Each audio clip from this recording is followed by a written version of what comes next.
You know what it is? It's a sound that means you're back on the air with the restaurant brokers, Eric and Robin Gagnon. Our conversation just came to a close with Jim Sullivan, really an icon in the industry. But now it's our favorite part of the show and the favorite part of a lot of our listeners, Eric. We take what we have been talking about and show you how to put it to use. It's restaurant reality time. We're going to give you the inside scoop and unbridled truth of the business. What a show. First of all, I'd like to apologize to our listeners because I would like this show to be 4 hours long because, Jim Sullivan has so much information and we could have gone on and on and on. But unfortunately, he had to go, so did we. But let's talk about what Jim talked about today that is so important in the industry. The first thing I want to say about Jim Sullivan is, he has decades and decades in this business. And what I find to be so amazing is he stays relevant, Eric. And he is relevant to, not just, he said, training manual worked, a decade and a half ago, but now you give these info nuggets. So he has kept his brand and his training relevant, and he does that by continuing to stay abreast of the industry. And the reality is a lot of the folks that we see that are starting to come on to tough times need to maybe take a look around and say, am I still doing what I was doing 2 years ago? And if so, it's probably time to change. What do you think? Absolutely. And you got to look at it from a different perspective. How many operators out there call, sometimes I got a call like, Eric, my manager's quit. Do you have another manager I can fill in right away?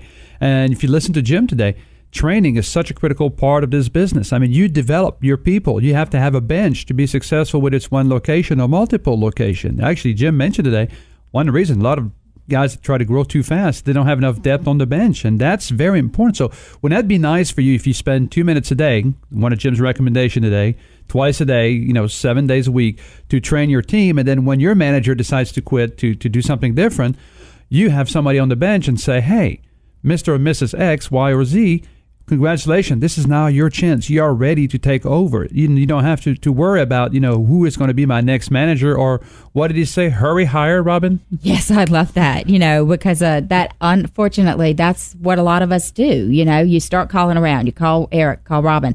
Hey, where do I find a manager? Instead of doing that ongoing training. And I do really love the idea. And this is a really great restaurant reality tip. And the one that Jim shared is these pre-shift meetings. Think about it, because everybody's like, I don't have the money. I don't have the time. I can't take everybody off the floor. All I do is get them trained and then they leave and the next guy hasn't heard it. When you do a 4-hour, 5-hour training session, and then how much do they actually retain? This idea that people, just learn in nuggets, just little bits and pieces of information translates perfectly into these pre-shift meetings, 1.5 minutes, 2 minutes. Today, we're going to focus on greeting the customer. This is a good way to do it. This is how our preferred way to do it, or whatever it is that you want to share with your team, but you do it in that 90 second to 2 minute time period just before every shift. And he's right. Before you know it, you've got hours of training in the bank, and it's being updated every single time you touch that staff. But you know what happens, Eric? The reality?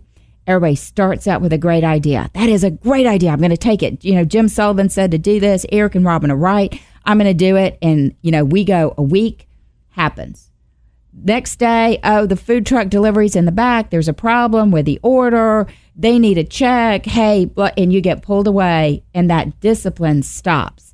And once it stops, getting the ball rolling again. So don't you think the reality is that folks have great ideas, but it's just that follow-through that falls apart? That's an excellent point. And also a point, as a restaurant broker, we look at financial information of a lot of restaurants, and we look at every category. We look at your P&L with a fine-tooth comb, and we never see hardly anybody has any money on training, development, and things like that. There's a very fine line between spending, thousands and hundreds of thousands of dollars and spending zero. But most of you out there, managers or owners of restaurants, have no problem getting a big night on the town, getting limousines for your managers and their wives, and go have a big dinner and everything, and spending $10,000 in a night on the town, which is a nice thing to do. But maybe you do something for $1,000 and you spend $9,000 investing into training into a year, you will see major results. Because training is also something that Jim I don't know if you kind of read between the lines or you mentioned about it today, is also developing a culture. that this is our guest, whether you're the dishwasher, whether you're the general manager, whether you're the owner, whether you're a server, it is our guest, it is our people. So we are all together into this. Suggestive selling doesn't only come from one person, it comes from a team, and it's a team effort, and we have to develop that culture in your restaurant, whether you're a mom and pop, single store unit, or multi-unit. If you do not have a culture and a training system in place, you're heading for rough waters, according to Jim, right? Well, and you talk about it being a P&L item, but it doesn't even have to be that expensive. It's not something that has to show up. There is tons of free information, training and information on the internet, on radio shows like this, on podcasts, on YouTube. I mean, one thing that stood out for me that I read recently that Jim said is that leaders take control of what controls their time.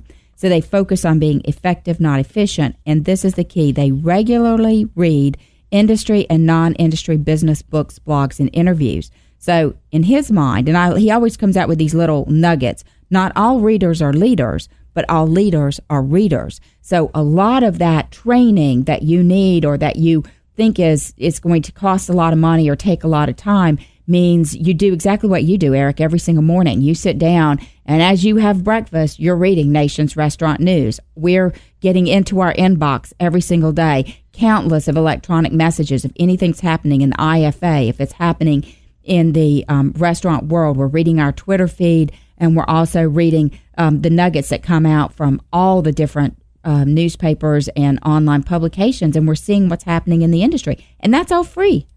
Absolutely. Another key word that Jim mentioned a lot, Robin, was focus. You talk about the truck coming, in the back of the house, and there's an issue there. A server doesn't come in for work today. So it's very easy. There is, and Jim said, it is a very, very multi-pronged business. It is a factory and a retail outlet in the same roof, which is very, very good definition of a restaurant. So you have to be focused. So you have to give your focus to key things. And if you take care of key things you can control. Like I know some of you say, food cost is on the rise. I got to change my grease trap and everything.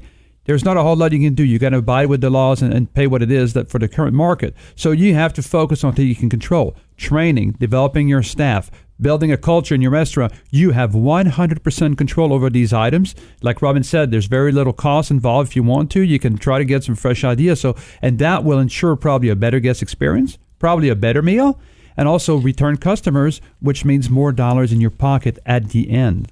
Everybody loves that one, more dollars in their pocket. So if you've got dollars in your pocket and you're ready to buy a restaurant, because you've been listening to this show and you've heard the voice of Jim Sullivan, you can put these actual items into practice, then we've got some great listings. And we often talk about our Georgia listings, but I don't want our listeners to forget that we also have lots of other markets out there. Colorado's a booming market, and we have got a great cantina out there on the market for $300,000. It's located 2 hours west of Denver in the Rockies. I mean, this is where people want to live, right? Absolutely. Beautiful area, full kitchen, making some money. I mean, this is a great lifestyle change. This is a great area. A couple hours from Denver, like Robin mentioned. You're looking over $100,000 in profit, and this is for sale for roughly around $300,000. You can find it on WeSellRestaurants.com, listing 4092. You're giving the listing number. That's pretty great. All of our listings and all of our shows can always be found online. We often link to them on our social media channels. And as always, you can find our broadcasts of this show even on our YouTube channel if you want to watch us in living color.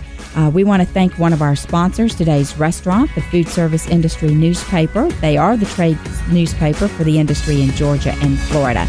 Remember, visit us online at WeSellRestaurants.com for copies of our listings, information, blog articles, and much more.